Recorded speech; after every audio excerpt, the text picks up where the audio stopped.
Hi hello guys, welcome back to our channel. TS inter ఎవరైతే students ఉన్నారో మీ అందరికీ ఇది ఒక పెద్ద గుడ్ న్యూస్ అనమాట.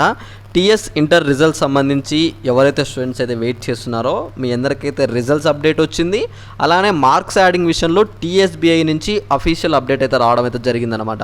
అంటే అఫీషియల్గా మనకైతే మార్క్స్ యాడ్ అవుతున్నట్టు టీఎస్బీఐ నుంచి అయితే మనకైతే ఒక అప్డేట్ కూడా అయితే వచ్చింది. మీ అందరికీ ఈ వీడియోలో వచ్చేసి నేను మొత్తం మనకి ఈసారి పాస్ పర్సెంటేజ్ ఎంత ఉంది, ఏ సబ్జెక్ట్లో మార్క్స్ యాడ్ అవబోతున్నాయి, ఫస్ట్ ఇయర్ వాళ్ళకి సబ్జెక్ట్స్ ఏవి, సెకండ్ ఇయర్ వాళ్ళకి సబ్జెక్ట్స్ ఏవి, అలానే ఇక్కడ ఇంటర్ ఫలితాల తేదీ ఎప్పుడు, అంటే మనకి రిజల్ట్స్ డేట్ ఎప్పుడు వచ్చింది, మొత్తం క్లియర్గా మీ అందరికైతే ఈ వీడియోలో అయితే నేను క్లారిటీ ఇవ్వబోతున్నాను అనమాట.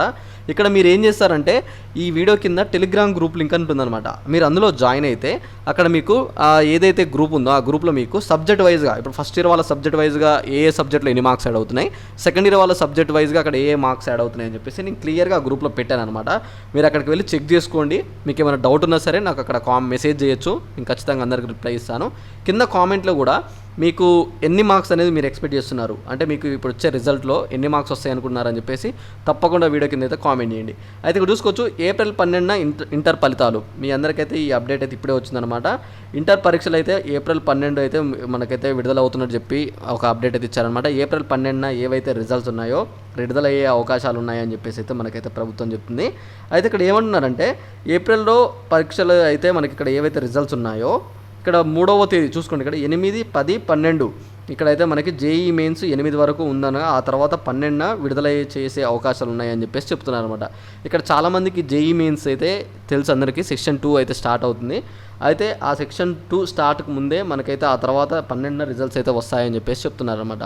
అయితే ఇక్కడ ఈ రిజల్ట్స్ విషయంలో మీకు ఒక క్లారిటీ ఏంటంటే ఇక్కడ క్లియర్గా మనకి ప్రభుత్వం ఏమని చెప్తుందంటే రిజల్ట్స్ అనేవి అందరికీ విడుదల చేస్తున్నాం, దీనికోసం మీరైతే 3 తేదీల్లో అయితే ప్రతిపాదనలు అయితే పంపించారు అని చెప్పేసి చెప్తున్నారు. అయితే మీ అందరికీ అప్డేట్ ఏంటంటే రిజల్ట్స్ అయితే మనకి ఖచ్చితంగా 12వ తారీఖు అయితే వస్తున్నాయని చెప్పేసి ఒక అప్డేట్ అయితే మనం అనుకోవచ్చు. అలానే ఇక్కడ మార్క్స్ యాడింగ్ విషయంలో కూడా ఆల్రెడీ పేపర్ వాల్యుయేషన్ అయితే పూర్తయిందని మనకి క్లియర్గా వాళ్ళైతే చెప్పడం కూడా జరుగుతుంది. పేపర్ కరెక్షన్ అనేది కంప్లీట్ అయిందంట. ఇప్పుడు మనకి ఆన్లైన్లో సబ్మిట్ చేసే ముందు ఏం చేస్తారంటే మళ్ళీ ఒకసారి రీవాల్యుయేషన్ చెక్ చేస్తారు అనమాట. పేపర్స్ అన్ని అంటే మిస్టేక్స్ ఉండొద్దు అని చెప్పేసి చెక్ చేస్తారు. అవన్నీ ఇప్పుడు చెకింగ్ ప్రాసెస్ అనేది జరుగుతుందన్నమాట. ఈ చెకింగ్ ప్రాసెస్ అనేది జరిగిన తర్వాత 1-2 సార్లు చెక్ చేస్తారు. బాగానే చెక్ చేసిన తర్వాత మనకి వెబ్సైట్లో అప్లోడ్ చేస్తారనమాట. మీ హాల్ టికెట్ నెంబర్ వైజ్గా వెబ్సైట్లో అప్డేట్ చేస్తారు. ఇంకా వెబ్సైట్లో అప్డేట్ చేసి అఫీషియల్గా మనకి మన ఎడ్యుకేషన్ మినిస్టర్ అయితే మనకు ఆ రోజు వచ్చి లైవ్లోకి వచ్చి మనకి రిజల్ట్స్ అయితే రిలీజ్ చేయడం అయితే జరుగుతుంది. రిజల్ట్స్ విషయంలో అందరికన్నా ముందుగా చెక్ చేసుకోవాలనుకున్నా, మీకు రిజల్ట్స్ విషయంలో ఏ డౌట్ ఉన్నా కింద డిస్క్రిప్షన్లో టెలిగ్రామ్ గ్రూప్లో జాయిన్ అయితేనే మీకు రిజల్ట్స్ ఫాస్ట్గా చెక్ చేసుకోవచ్చు. ఇన్స్టాగ్రామ్ పేజ్ కూడా ఉంది, టీఎస్ అప్డేట్స్ అని చెప్పి, మీరు ఇన్స్టాగ్రామ్లో కూడా నన్ను అయితే ఫాలో అవ్వచ్చు అనమాట. రిజల్ట్స్ విషయంలో మీ అందరికీ క్లారిటీ వచ్చింది అనుకుంటున్నా. ఏప్రిల్ 12న ఇంటర్ రిజల్ట్స్ అయితే రిలీజ్ అవుతున్నాయి. అందరైతే తప్పకుండా అయితే ఒకసారి మీరు కామెంట్ చేయండి. మీకు ఏమైనా డౌట్ ఉన్నా సరే ఒకసారి అయితే వీడియోని లైక్ చేసి మీ ఫ్రెండ్స్కి అయితే షేర్ చేసేయండి. ఓకేనా?